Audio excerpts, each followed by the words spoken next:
Good morning, guys. Good morning, and welcome to our Think Ownership series where we meet every Friday. Let me just say that it's been lovely to see your engagements on screen. Whenever you have inputs, please don't shy away from engaging us. When we have the team here all together, they're more than happy to engage you and give you the answers that you need. If you'd like to join our Stokvel, if you haven't as yet, we are moving very fast. You have the whole week to yourselves, but Friday is our time, ne? Now, guys, let me tell you something pretty interesting that I heard from an Indian yogi and author, which reminds me why it's so important for us to constantly sit back and reflect as we grow, all right? He said, information is the key to the lock of your success. If you give a key to a person who has no knowledge of the concept of the key and the lock, what the functionalities of the key are when brought together with the lock, the man will consider this tool useless. He will scratch his head with it, he will throw it around and potentially give it away, since this is a useless tool to him. And I thought that was the most profound way of breaking down the value of insights and knowing, because essentially, the more you know, the more you learn, the more money you can make. Looking at us, had we not gone on to discover that together we can achieve far more than we ever could going at it alone, we would not be counting 100 days today. The act of collaborating to share information and resources brought us here. Community capital brought us here. Group economics brought us here. The only responsibility we have now is to make sure that we keep improving, as we pick up new learnings along on our journey. Just keep improving and doing better. Today, I have some exciting news. Co-op One is celebrating 100 days of trade. They've had their doors open to the public since December 2020. We've shared food, we've shared laughter, we've shared struggles, and most importantly, we've shared wins at the doorsteps. Zase Jimmy's Killer Express in Glenwood. Guys, honestly speaking, even with all that has happened, if your question is, would you guys do it again? The answer is yes, most definitely. Would most definitely do it again. So lovely to have you here. Thank you for joining us. Happy Friday, wherever you are. We're always happy to see you guys. Leave us your comments in the comment section and we'll be happy to read them on screen. Yes, today I am joined by one of the members of our managing company, Barui. Lebo, hi, how are you doing? Hi, buddy. You good? I'm all right. Yourself? I'm all right, thank you. Happy Friday. You look gloomy. Yeah? Sorry, happy Friday. I see you are at the store. We have some amazing news today. Co-op One is celebrating 100 days of trade. First of all, I would just like to say congratulations to the members of Co-op One. Congratulations to the board for holding it down. Everybody who's involved, you've done an amazing job. We still have some teething issues here and there, but tell us about it. What can you tell us about the past 100 days? What's been happening? What's your experience? What have we missed? It's been absolute hell. I kid. It's been a lovely day. It's the first time we do this. A lot of our team members, including forming a cooperative for the franchising industry. And, we've faced more rejections, we have faced acceptance. And to see ourselves on day number 100, broadcasting from our own shop with investors from the community tells us a lot about when people come together, and especially black people, when they come together, there's amazing things that can happen. And we decided that let's show you guys, there's something about telling people something and then showing people something. So we prefer to show, and just like every other business that we've built before, we started off on social media. We launched this campaign in June of 2020 last year during the hardest lockdown, and seeing South Africans come together and saying, boom, we love this. We want to participate. We want to act on it. And then seeing our team actually execute and implement and show up every single day, regardless of what the challenges that we face in the background, is an amazing testament to community capital, to the power of people when they come together. was store number 1 of 100. Yeah. Next month, we launched the second store, and it's Black people coming together. Imagine, did we ever imagine that a Stokvel could own a franchise someday? It's happening. We are proving it, and I'm very excited. Today we're going to get to engage some of the people that are around. Yeah, I mean, you know, if you can summarize for us, what is the one thing that has stood out for you in the past 100 days, Lebo? Showing up. You know, showing up. Showing up is more important than anything else, and this is the culture that we are trying to build. I mean, everybody gets onto social media, and they will say, "Hey, if 100 of us got together and put one rand, and whatever, you know, people talk. You can just search for those types of posts. They're everywhere. They're littered. I'm seeing a resurgence on Twitter, especially around this, where people are saying, we need to build a Black bank. If Black people came together, hey, we are doing it. We are not here imagining these things. We are doing it. And that is what is very important to understand. Action. Action precedes everything else. So let's get ourselves into a space where we do not talk about things, but we do. We must be the people who are known for doing. And I'm proud of the first 100 members that decided to take their capital and invest it into a concept. They did not know how this would turn out. We could have taken the money like every other WhatsApp Stokvel and eaten it or something, you know. A young 1.5 million,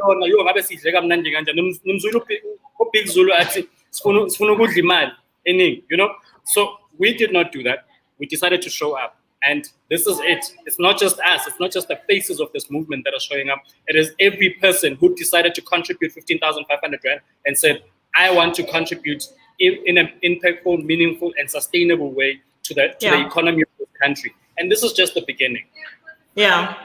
Now, you know, let's talk about store employees as we are talking about, you know, showing up and involving everybody who's there, who we're going to engage shortly. Now, these people received access because they're in some form or the other related to our shareholders, you know.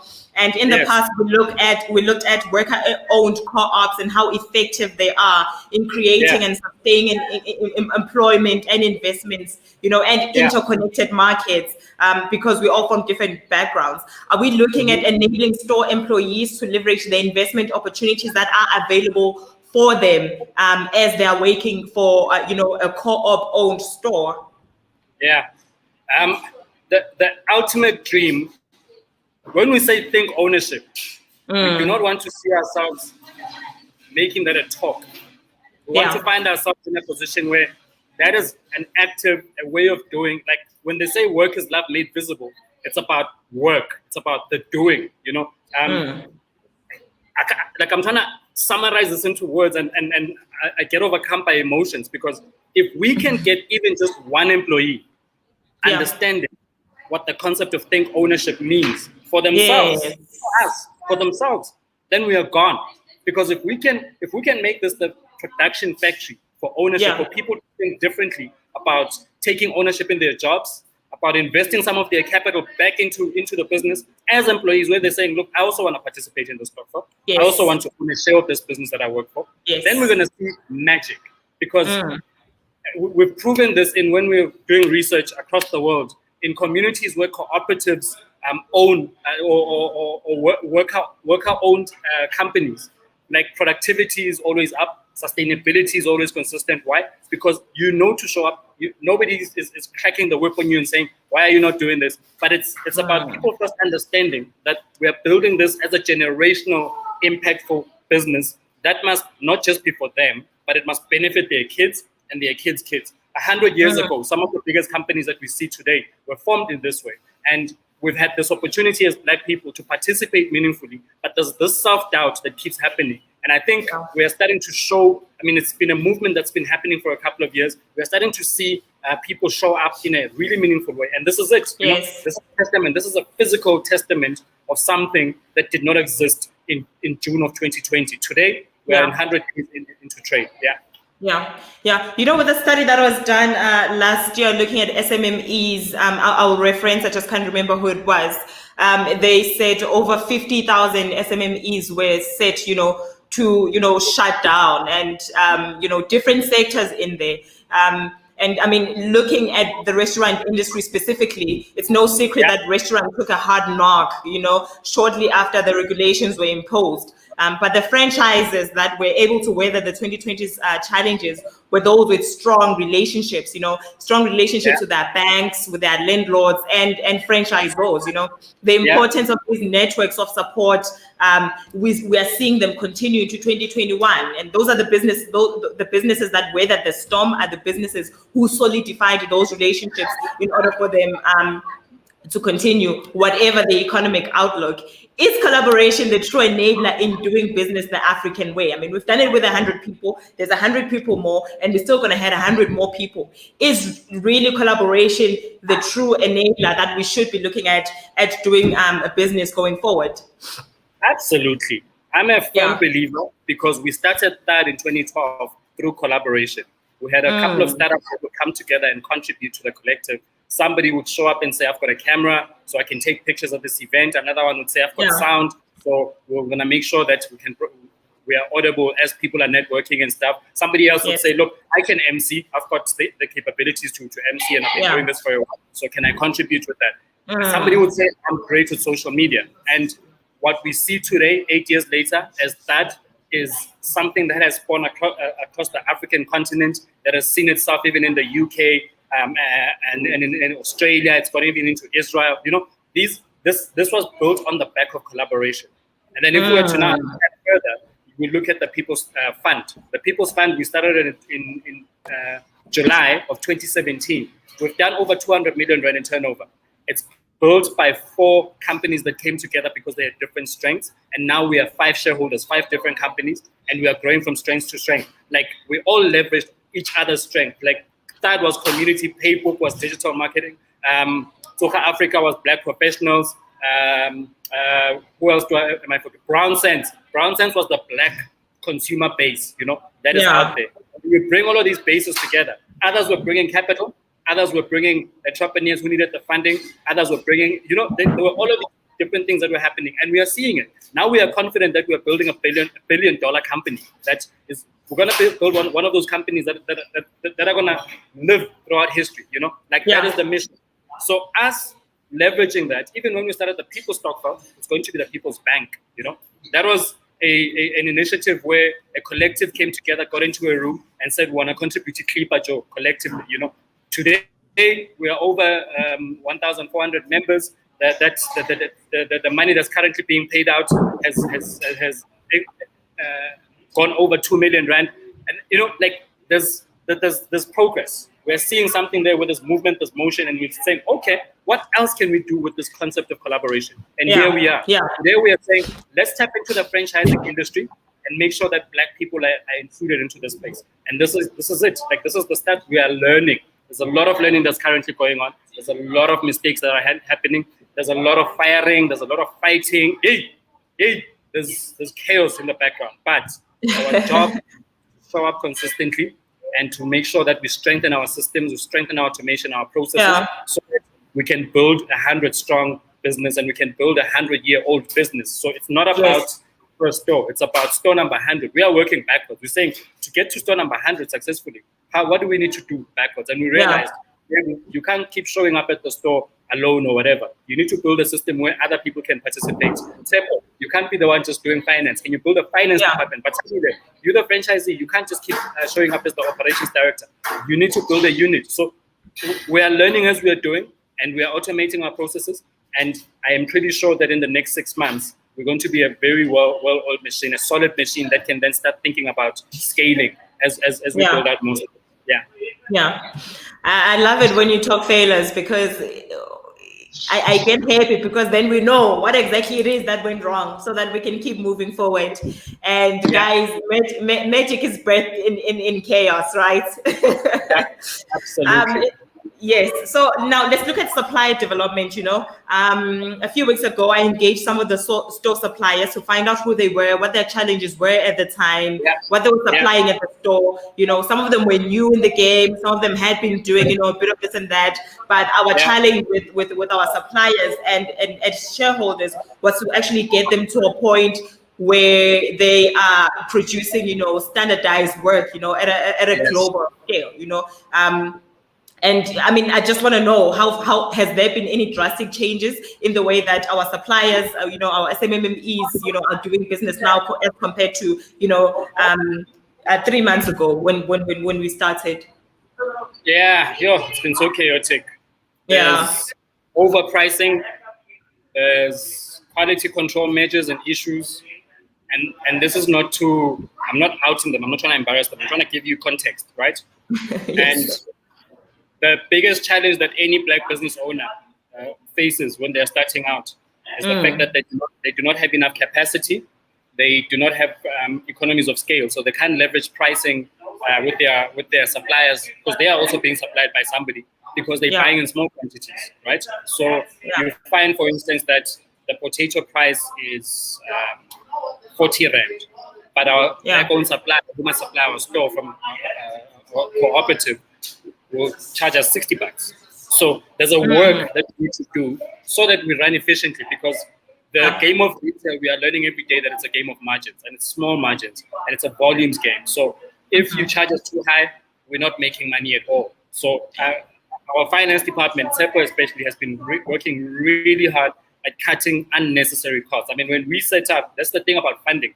When you get funding for a business, which here it was funded by investors, you think you've got money, and then money starts running out because you are not making enough money. Like, you still need to build your marketplace, you still need to build your audience, you still need to, sales is a long-term game. It doesn't just happen overnight. So we've been learning through the engagements that we're having with our customers. Some would complain that the chips are that, or there's many things that we face challenges with, but we are doing better, and we are taking some of the learnings that we're getting into the second group.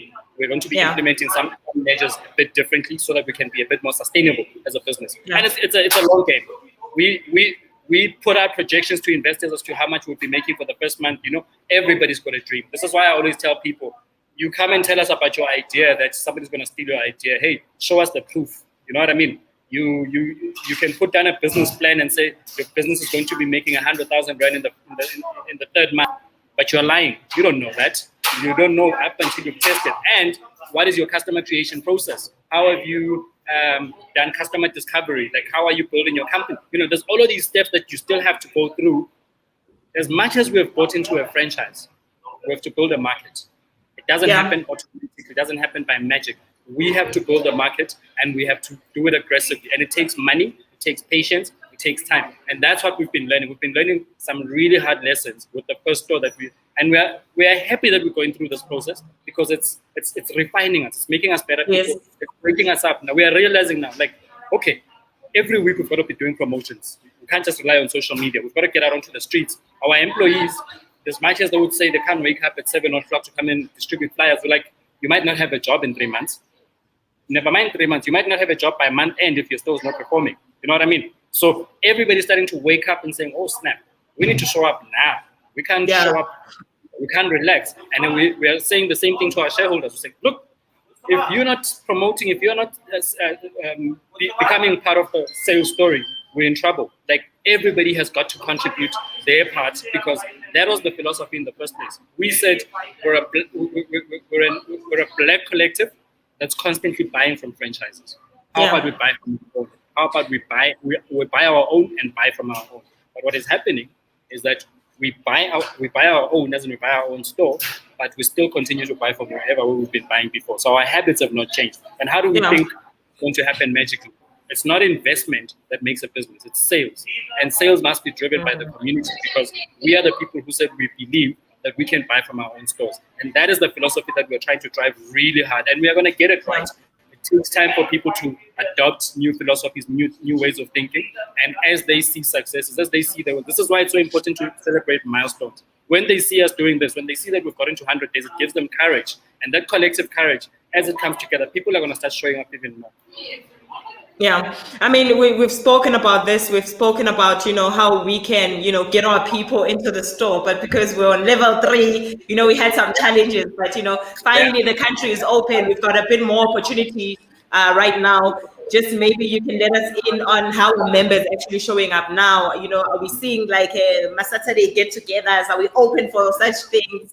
Can we come through with a group of friends and have like, price session yana there at the store, what other opportunities? Because I mean, the space is there, the food is there, Yesterday I went to Jimmy's head office in Norwood. So that one is called Jimmy's Killer Prawns. It's a beautiful store. It's a family-friendly store. And I realized that one of the things that they are doing great are events. So they do private bookings, but that guarantees income. So it just opened me up in another way, because even the previous store owner kept on saying to us, look, you've got to get into offices and try and get group buys from a particular department. Like if they can order even once a week, they order for 3,000 because they order in a department. Then you are going somewhere. So we are working really hard. We've been introducing ourselves to the community, relying on the average consumer on the street. But we know that COVID has hit us so hard. Some people have got less cash, so we're getting less share of wallet in terms of spend. But there's a massive opportunity in us leveraging what we do best. So that networking events, which are centered around business networking, are going to be happening. And we're going to try and get people from the city of Ekurhuleni and surrounds to come here and participate and kind of network. So doing networking mixers, things like that. Trying to do birthday parties from here on specific days when the customer wants to celebrate, when they want to book a table. Those are some of the ideas that are starting to emerge. And doing walks, community walks every Saturday. And why Saturdays? Because people our members are working professionals. So if they knock off, if they're not working on the weekend, they can come through and we do a walk. And our walk is distributing flyers. So you are exercising in your community, your store. So we're thinking about ways of making sure that we've got high engagement amongst our community, and we get buy-in from our customers. If we can get our customers to believe in us and become part of the family, then the game is going to change for us. And here, I must tell you something that's quite unique here. We have our store in a Muslim community. And therefore, us as new people who have come in, we've got to learn the ways of the land. They say in Rome, do as the Romans do. So we are learning. We are learning a lot, and we're starting to adapt. And whilst we're not losing our identity, we're making sure that we're satisfying our customers because they're coming through into the store. And therefore, there's things like halal certification, which we can't get because most of our members are not Muslim, but we comply with the standards of halal. So our customers need to be able to trust that. And we are working really hard at ensuring that we are serving our customers and meeting them and making sure that we're trying to bring them into our community. And one of the best ways to do this is by getting Google reviews. So we try and get our customers to review us, whether it's negative or positive. If they put out a review, it gives us an indication of how we are doing. Yeah, of their experience. Yeah. Now, I mean, going into the future, looking at, the future of franchising, I read an article this week from SA Brands and Hotel and Restaurant Magazine. And they were talking about the restaurant franchises of the future. And they were saying that, the regular franchise store, whether you dine in or your takeout, they are shrinking. And I was like, there's a new delivery, online delivery only franchise concept that is based in Eastgate Mall right now. And the concept is based on delivery only and lower setup and rental costs, described as the restaurants of the future. It's called Cloud9, So I'm just like, if these people are only setting up, just a small space to say, listen, we're only here to cook our food, but we don't need the rest of the space because we need to cut costs when it comes to this, because every other day, we're finding out we need to spend more money. And when people are not coming out, then we are in trouble. Are we looking at, expanding with technology, or we're just looking at keeping our current model and saying we'll do what we can in order to, to compete with our current with the current franchises that are next to us? But you will know that we are entrepreneurs. And entrepreneurs are driven by innovation, constantly trying to find solutions and product market fit, and making sure that we are adapting to a changing environment. Whilst having said that, we've bought into a franchising concept. We've bought into somebody's concept. And if we say we're buying into franchising and that's what we are going after, then there's rules and regulations that are to be followed. So we cannot expand too much outside of norms of what that particular industry is doing. because they have set out a formula. And it's been proven that the franchising industry is one of the most sustainable. It survives even economic downturns unless the brand is a bad performing brand. There are brands doing terrible because they are not doing their jobs right. So you cannot excuse that. There's a lot of brands that went under even before COVID because their business was just not sustainable. We are very fortunate that the type of business we've bought into, we've bought into Jimmy's, and Jimmy's has got quality product. This is what excites me about the store. Quality product. Let's just start there. So if we can maintain a quality product and serve our customers in the way that they are looking to be served without compromising them, we're already far. That is number one. Number two, we've got to realize that yes, there are dark kitchens, there's all sorts of concepts that are happening, but what do the numbers say? What does data tell us? And data tells us that franchising businesses are performing quite well, especially during COVID. What happened? The ones that had included delivery into their businesses, all they had to do was to switch on to the digital aspect. That's all that happened. They just had to switch that on and leverage more from the already existing platforms like your Mr. Delivery and your Uber Eats and whatever. When we launched the store, we bought 2 bikes. So our capex for launching was quite expensive. And that's why we ran out of money. You must understand that. But now that we've invested, now that we're quite solid, now we're like, okay, we need to get out into the marketplace. We need to understand what our customers are looking for. How do we make our customers part of our community? And how do we make sure that we serve our customers in the right way?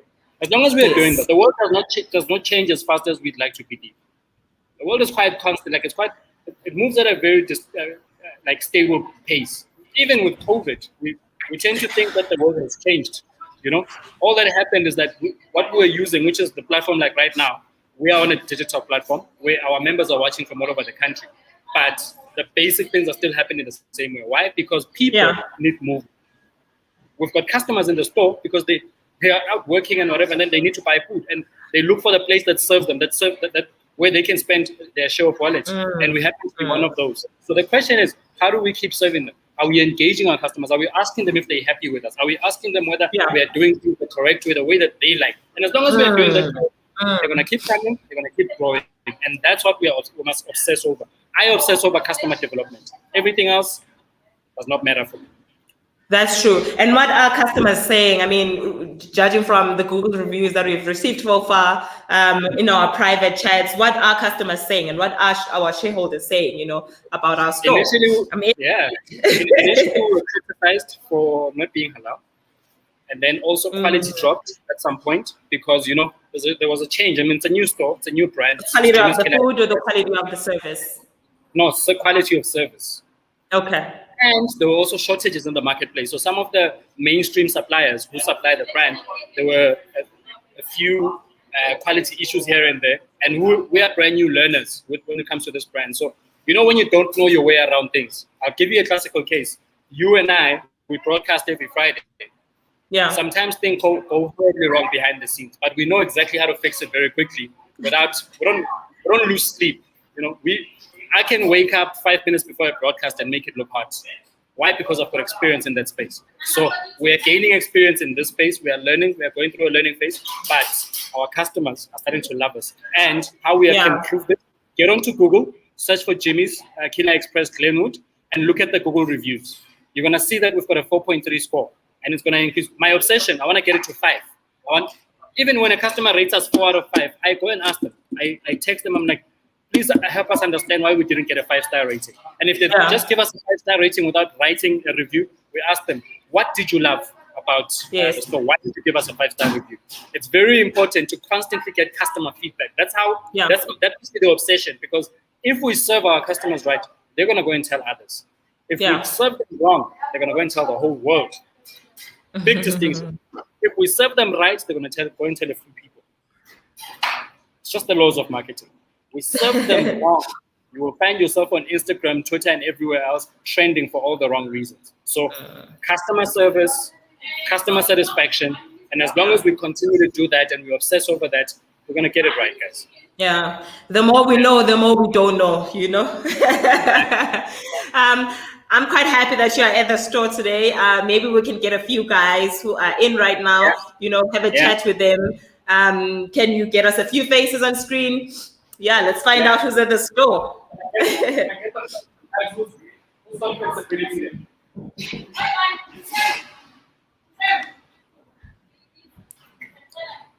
While we wait for them, I'm just gonna go through the comments. Liv, are you hearing me? Nangu Desmond Mwangwe, good work, guys. I'm loving the work. Thank you, Desmond. Mandim Bense, 100 days. Many, many more to come. Feels good to be part of this. We are the ones we've been waiting for. Certainly, you know, our table is long enough, and we're still going to make it longer because we need more seats on the table. We're not begging. We're creating our own. How you doing? Guys, I need you to stand in this block. I created a block here so that we can do perfection for you there. And by the take screenshots of the screen so that when we're doing our newsletter, it looks good. All right. This is Samuel. Samuel works in the kitchen, right? I'm gonna let him introduce himself, and then Bali, you can shoot. Sam, I'm gonna need you to speak up because we don't have a microphone left. Yeah. Over to you, Bali. My name is Sam. I'm the griller at the back. Yeah, I have most of the back stuff here. What do you mean? I'm not really getting it. Are you? Where's the back? I mean, I'm the griller. Also with the right. You're doing the sizzling thing for us. Chicken okay. Mina Samuel, I'm funny chicken, I'm funny beef. Hey, do you have it? Cool. No, lovely to have you on screen, Samuel. I just want to know, before us, have you ever worked for an entity that was owned by a Stokvel or a co-op? No, this was the first time for me. This is the first time. And what's your experience been so far? Oh man, it's been so hectic. For me, it's been hectic because there's days which are slow, and then there's days which we have a lot of pressure. But so, in a way, there's drama. Sometimes we're fighting, sometimes we're arguing over some order, someone makes a mistake, and there's all that kind of stuff. So yeah. And having been exposed somehow to Stokvel and a co-op, have you thought about joining one yourself? You know, looking at the work that we are doing ourselves. Yeah, when I came here and I found out about it, it's like, oh, but yeah, that's when I started thinking about it and seeing that maybe in time, I would get there. Yeah. And then maybe get somehow, you know, I just want to play a guessing game with you. How much do you actually think each member contributed to buy into the store? There's 100 members and the store costs 1.5 million rand to set up. How much do you think each member contributed to own a share of the store? About 20 grand. About 20 grand. Yeah. So it's something that's easy to achieve, right? Yeah, I think when you put your mind to it, you can. Yeah. No. Thank you so much, Samuel. Would like to get a taste of that chicken. Thank you. No, we wish you the best. Wish you the best. We'd like to see you grow some more. Yeah, I'd love to grow more people. But they're currently serving customers there, so we can go into another question until the customers are served. Because we actually have customers in the store right now. Yeah. All right, cool. I have all my digital live. When are your events and opportunities to pitch for investors? Please leave investors alone. Find customers. My digital live, if you know anything about that, you will know that we've been running networking events and pitching events for the past 8 years. And last year was our pivot, but it does not mean that we have stopped doing entrepreneurship events. We are building transactional communities. So we've been building communities of networking, communities that support each other. But we just decided to take it a notch up by building transactions into this. And if you can get people to try to the transactional level, then you're building a sustainable business. And it means getting people to have a share of what you are doing. So that's where we are. That's where we are headed. We are going to, in fact, we are still doing networking events. We are still doing training, entrepreneurship training and activations, but it's corporate facing, like it's always been, where we get like clients like SAP and a few other clients that I don't want to mention right now, who give us business, who who mandate us. They said, please go throughout the country and go there and train entrepreneurs in this. And we've got accredited content. We have new venture creation at level 4, which is SACWA accredited. Our own team is accredited facilitators, moderators, and assessors. And we've got CD to thank for that, who works hectically behind the scenes to make sure that every team member is compliant. So there's different things that are happening. I mean, one of the things that is on an ongoing basis is me lecturing UNISA. UNISA contracts us to train their students in entrepreneurship development. And some of my areas of focus are like customer development. I'm really obsessed with that. Business modeling, pitching, how to pitch to investors and stuff. So we do these things. And then if you're looking for mentorship or guidance and stuff like that, you have to pay for that service. I do offer it at a private level, and it's 1,000 Rand for 30 minutes. So we do not play. In other words, the days of free are gone. That's what I'm really trying to communicate with you. We will be having networking events at some of our stores to achieve two things.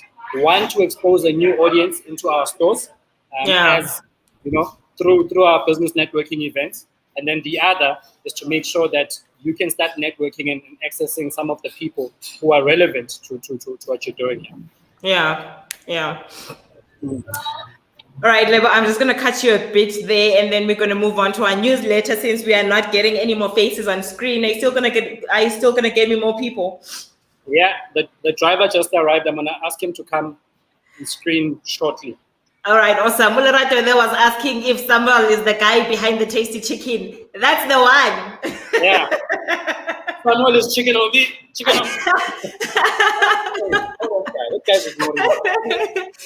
All right, guys. I'm going to take you next to our newsletter for March, which is coming out on Monday. If you have subscribed to our newsletter, if you just go to our website and click on join our community, you'll be able to subscribe to our newsletter so that you never miss any updates that are going out every month, right? And this month's newsletter will be coming out on Monday. There's about us information there, and currently we're looking at where we're at today. Actually, my screen is not loading like all the way. I think maybe it's my signal, but forgive me. It looks better when you have it as the document. I think just my connection is a bit slow. So yeah, we're looking at where we're at with Co-op 1, Co-op 2, and remember we're on our way to building Group 3, right? And Group 3 has managed to raise over 300,000 so far, and we're still growing. We're still taking in contributions. We are still taking in new members. So if you're interested in joining that third group, we'll share when they'll be launching their own store. But, so far they're not even, 50 members strong, but we are quite open. And this will be the last group that we open for the next 3 to 6 months level. Yeah, it's going to be milestone driven. It will be milestone driven. So it's not necessarily about a timeline. It's more milestones. If we achieve certain things, then we're going to open up again. Okay, cool. All right, cool. And also we'll be highlighting where we are at today with Co-op 1, celebrating 100 days of trade, which I think is really something massive. You guys have really outdone yourself here. Looking at the challenges we've had with COVID-19, restaurants shutting down, people not going out to buy, people not having money. And, we stood there, we were headstrong, and we were like, listen, we're gonna do this. At some point, I remember I was talking to some people who are on screen right now, and they were not sleeping, and they were stressing me out because they were stressed out, and everybody was stressed out, and we're just wondering, is this thing really happening? How are we going to do this? But the fact that we're here means that, hey, guys, we're pushing. It's lovely to see. Do you have anything to add, Lebo? No, not now. Yeah. All right, guys. My next guy, I need my next person on screen, please. They come in. All right, cool. Yeah. What else? What is happening there? What is happening in Benoni? It's a Friday, Pela. How? You never say anything about a Friday. You never say anything about a Friday before 3 o'clock. Even companies open for a Friday at 3 o'clock. So now it's cool, calm, it's collected. I'm excited to see that the center that we are in, it's got about 3 franchise stores. There's a pizza, there's Chicken Licking on the other side. We're at a BP garage. It's been slow because of COVID, but things are picking up. And one of the measures for us is the car wash. There's actually cars at the car wash, guys. We haven't seen cars in a while at the store. So it's amazing. It's telling us that people are back out trading. And there's also a bottle store, and this is something that I want to highlight. The bottle store attracts customers here. So when somebody is sitting at home, they think, I need to go and buy 6 nyana because, to chill out and stuff. And then when they get here, then they want to order food as well. Or maybe they order food to come and pick up. They pick up their food, they pick up their 6 nyana, they go back and drink. So there's an ecosystem when it comes to the food industry, the food and bev industry. And it's something that we must all really understand, especially politicians when they make decisions. It's easy to make haphazard decisions about the economy and trade and stuff, but please understand that there's already over 200,000 jobs that have been lost in this space because of how we roll out certain things. And there's also the difficulty that, we've lost so many people, guys, through COVID. And it's about finding the balance. It's like, okay, what do we do now? What happens? People have got to eat. Livelihoods have got to continue. The moment you can't eat, everything else stops. It's not matter how sick you are, like, you don't care for sickness. You just want to make sure that you've got food. And a lot of people have lost their opportunity to trade. They've lost their jobs. They've lost their businesses. It's crazy out there. And I'm very fortunate to be in a space where we are still in the business. We're still in the gaming, and I'm praying that everybody else can find themselves in that space, growing in that particular fashion. Guys, can I have my next person on screen? Thanks. They're quite busy in the kitchen, so sorry.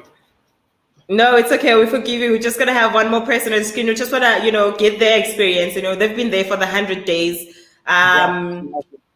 What the experience are, have we convinced them that Stokvel's work, because, they are working for Stokvel at this point. I just did a boo-boo. This is what happens, guys. I called it and this is the time, bro. I need to apologize. By mid-time. It happens. Hi, Tando, how are you doing? Answer the phone, guys. I love it. This is exactly it. I love this kind of thing. There's a method to this madness. The phone rings, it means customers. That's what's important for me. Yes, you know what I mean? Yes. So, because whether there's 100 of us or 200, our the main thing is to keep the store running, is to make sales. Exactly. And it was very intentional of us to come and broadcast from the store because we kind of wanted to show people the chaos, the things that happen behind the scenes. You know what I mean? And we're fortunate that we're broadcasting in the morning. If we're doing it in the afternoon, Fridays and Saturdays are the busiest days of trade for everybody in the food and bev space, ourselves included. So in the afternoon, it's going to get really busy. This is why we choose the 11 o'clock slot. In fact, guys, I think let's cap it here in terms of interviewing stuff because, hey, I think I'm just yeah. No, it's all right. Puluko, we would have loved to see how busy it is. Can you show us around a bit? Happy to. Well, it's not busy right now. It's still early trade. I'm going to try and hold this thing in a way that makes sense. I'm going to try and walk you through the back. Just don't lose us with the connection. Oh, snap. Thank you. Let me grab the phone. I'm hotspotting from my phone. Okay, cool. Am I doing okay? Yes, still fine. I want to show you something. Yeah. Oh, fire. Oh, fire. Black, green, and yellow. We'll always have this product. And then I'm taking you into the kitchen, guys. We're busy. So we're getting quite a lot of orders through the phone and the WhatsApps and stuff, and our driver keeps delivering. So that is the action in the background. The team is busy.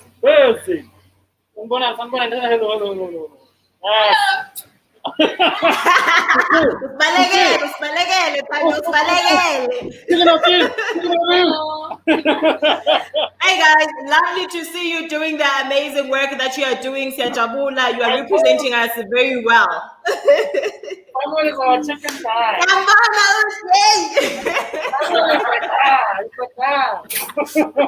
You was not lying at all. Lebo, can you just please Wait, just bring a piece of chicken? Just bring a piece of chicken there when you come back.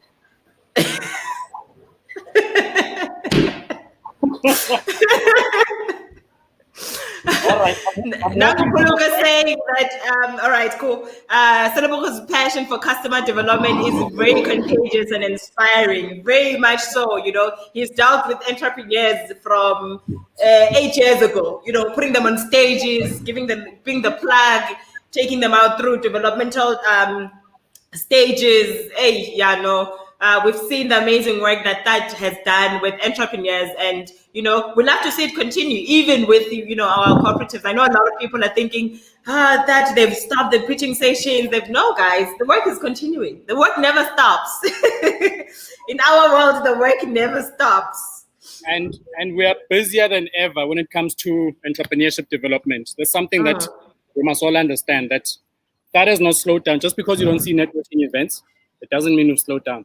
We're doing far bigger things than we've ever done. We've just learned, like in any other organization, you've got to evolve, you know. Yes. We are evolving, we are learning a lot, and we adapting to the market as we learn. Like we start realizing, oh snap, we've been doing this and it doesn't make us money. We've got to do this. How do we improve? How do we make sure that we are sustainable in the things that we are doing? So that is the obsession, and we are hoping that. I just want to sit down outside. All right. Without disturbing the team. So that's the obsession, guys. That if we can get ourselves to a point where, you know, at the beginning, I remember even when I was on the CNN interview in 2013, we spoke about reaching 1 million African startups. We spoke about, you know, we spoke about these big dreams, and we didn't know what we were talking about. And then even now we're talking about 100 stores. We, you know, sometimes it looks like we've thumbsucked this, but one thing I've come to learn is that if you do not pitch for the impossible, you're not even going to get a piece of the action. Nobody is inspired by mediocrity. You've got to go for the impossible. You've got to go for things that people think you're crazy when you talk about. No, that's true. That's true. And they want to join you for the journey when you go that route. It's like it's mad men that build this world and mad women. You know what I mean? So let's find ourselves in those spaces and let's support each other as much as possible. Yeah. I mean, Elon Musk would have never built an electric car had somebody told him, hey, how's your car going to run? You know what I'm saying? It is the ideas that stand out, that, you know, that collect 100 people, that collect 10,000 people to say, listen, we know that you are doing something different. We don't know how you're doing it, but want to be a part of it. And why do people want to be a part of it? Because it serves them. So when we serve ourselves and serve others, we've got a long way to go. We've got a very long way to go. Yeah. That's the other big lesson for me, that do something that serves humanity, that serves people. And a lot of people will constantly notice that our third motto keeps evolving, right? Our core values are around, we say we connect, we engage, and we contribute to each other's success. Yes. As a community, right? Now all that we've really done is evolve into transactional communities by building communities, serving. What's the other statement? But you must correct me there, man, because you and I worked on it last week for the website. But we spoke about building markets and serving people, you know, which is a very critical component of making sure that we are sustainable and we are not charity focused. You know, you often hear a lot of things around, please support my business. Business is not about support. Business is about value.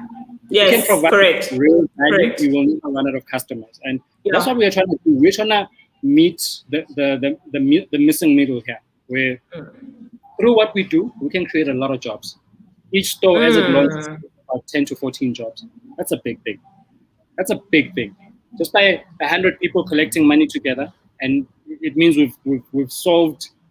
We're solving the unemployment problem, right? And by solving the unemployment problem, you are inevitably solving the poverty and inequality problem. Those are the three biggest social ills in this country and this continent: unemployment, poverty, and inequality. And for me, it comes through trade. It comes through economic development. And we can all play our role in our small ways. You know what I mean? Our way is right now, our other businesses are doing their amazing things. I mean, our funding business is funding entrepreneurs. We've funded over 100 entrepreneurs. We've done over 200 million rand in turnover. That's a beast. It's in motion and it's got a really great team. It employs close to 20 people. That's what people say. You know what I mean? Now we've got this business, the franchising business. Look at the impact we are going to be talking about in 12 months' time. We're currently in March. When we get to February next year, I won't doubt it that we'll have 10 stores and we will have crazy growth that is consistent because we would have learned the systems. Right now, we're obsessing about learning the systems. Most definitely. Processes, you know, and in the process, it employs people.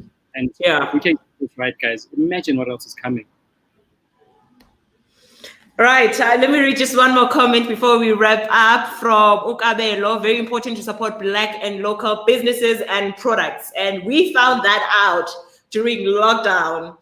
And I kept on revisiting this conversation that it was so scary for me when I went to a spa and I wanted to get like, you know, basics such as like butter or impupu, and those things were not there.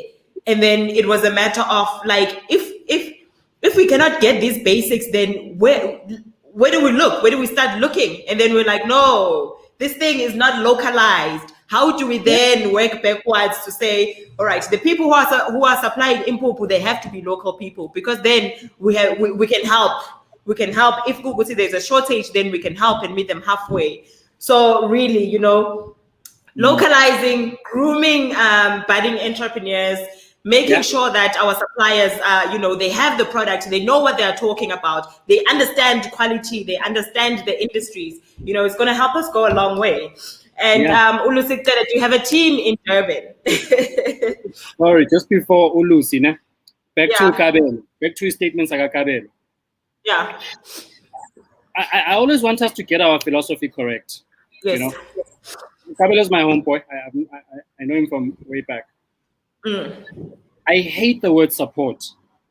The word support comes with issue, like feelings of, what's the word, man? What's our corny? Begging mentality. Yeah, asimncingise shema bandla mntanabantu, you know. And I'm supported. And I see entrepreneurs saying this a lot. Please support my business. Stop saying that, guys. Let's rather adopt the mentality of saying buy local. Because the problem that we are solving is bigger than all of us. Buy local, buy food. When we start thinking that way, we're eradicating crime from our communities. The reason there's such a high crime rate in our communities is because people are not working. And you can't have an idle Black youth. If they are idle, I mean, before I came to Pinoni, I was cutting my hair there. And then I was also just going to check up on our store that we're currently building that side. But young people, the energy, you can see, like, we're playing football at 10 o'clock in the morning on the street. Why are they not at school? Why are they not working? It's because the opportunities are not there. Yeah. So when you are a Black professional working in corporate or somewhere, when you're thinking about solving this country's problems, when you're thinking about buying from a Black business, don't say I'm supporting a Black business. Because what often happens when you say support and that Black business disappoints you, you then say, you know, I tried to support by a bed. We'll see it all the time on social media. I do not want anybody to tell me that they're supporting me. I don't want it. I don't want support. It's very important. And this is not me chastising you, Kabelo. I'm chastising us as a Black collective around the terminology that we use. It's very important for us to understand that buy Black and buy local is a far more powerful way to think. It's empowering. It empowers everybody, because if we can set up production facilities in our communities, it means our uncles, our aunts, our cousins, our brothers and sisters are going to have jobs. And what that does, it gives them dignity. What we are after is Black dignity. And dignity comes through empowerment, economic empowerment. And that's what we are doing in our own little ways. It's so important. Yeah. I just thought I should address that because we often miss it so many times. And then you spoke about Ulusi. So, sorry that I keep pressing after you've pressed. I just wanted to address it the way that you have asked it. Lucy, we absolutely have a Durban team. Kuno Stelo, Wakanteta, Kuno Nkululeko. You know, there's quite a few. I mean, we've had that in Durban for quite a few years. So we can absolutely connect you. Please get onto Facebook and look for THUD Durban. You will find a page there. message somebody there, and there's a team that's going to respond. And we're also happy to connect you with local ecosystem players that are part of the tribe, that are part of the community. So that's the beauty of that. We have an existence in about 14 countries in the African region, and then we have a presence in the UK, in Hull City. In the UK, I also happen to be part of the Hull's youth enterprise. We work with young youth from those spaces, and we help them to build enterprising businesses and to think in an enterprising way. What this does for us is that that's helping us to learn what is happening overseas, and then we start doing knowledge exchange, trade exchange. We even do trips. We sometimes go to the UK, they sometimes come to South Africa. So all of these things are literally about empowering each other as a community. So there's definitely support wherever that you are from an entrepreneurship perspective. Anything else, Mbali, before we wrap up? Excuse me. It's not Corona, guys. It's coffee. Otherwise, thank you, Lebu. I mean, we just celebrated 100 days with store number 1. In a couple of weeks, we'll be opening new doors at our Soweto store. We'd really just like to see you come out in numbers. I mean, Co-op 2, if you're out here, if you're listening, we'll be waiting for you. I think maybe we'll do something similar, Lebu, just to manage the numbers. I know that we're on level 1, but we'll split our our openings into different days so that people who did not get a chance to come through on the first day can come through on a Friday or on a Wednesday, whenever it suits you. But we'd really just like to see you guys come out in numbers and showing people that, hey, I put money into this thing and I want to see it work. But also, first and foremost, I'm the first one to support it. Then we believe you that you're a shareholder, Young and Ben. Yeah, like let's do less talking, let's do more doing. Yeah. Ours, as the content team, we're gonna consistently tell the story. So follow us on the various social media platforms that you're on, and we're gonna keep you updated. When we post about a site or this is happening, we're not bragging. We're trying to keep you motivated on your side to say, yo, let me participate, let me be a part of these guys. Opportunities in the background is that we source from our own members. We don't source from external people. So for instance, there was somebody who does shop fittings who was asking in Soweto, is there an opportunity? And I was like, we source from members. That's what cooperative economics are about. It's about circulating the rand amongst members. So as an investor, you have an opportunity to participate meaningfully. Even employees, we first look within.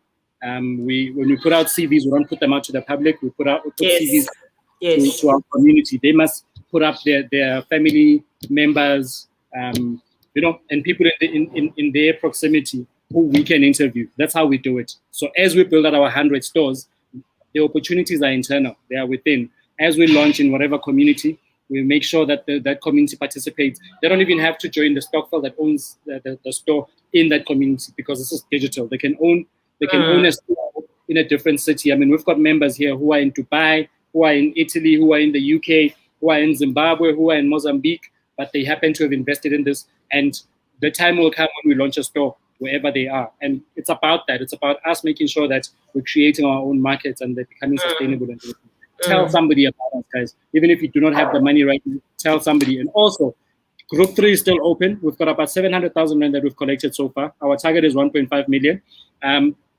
Here's an interesting thing to understand. We collect 15,500 rand per person, right? You can be a group of 10 people who collect that 15.5. It doesn't have to be you alone. So don't use the excuse that you don't have money. You can divide 15.5 according to the number of friends that you have and make sure that you participate because this is a movement. It's radical, it's blowing up, and we are thinking ownership. Today we are franchisees, tomorrow we are franchisors. Mark our words. Thank you. Thank you, guys. Please join us again next Friday. If you have any more questions, please don't hesitate to put them on the chat box or inbox us wherever you are. We're happy to engage. We're more than happy to know what you guys think, and we'd love to hear your ideas all the time. But otherwise, please look out for the newsletter on Monday. If you haven't subscribed yet to our newsletter, please go to our website, THUD.Africa, and click on join our community. And then like that, you'll never be able to miss anything that comes out. But otherwise, our March newsletter is coming out on Monday. Until then, start a Stokvel today and think ownership.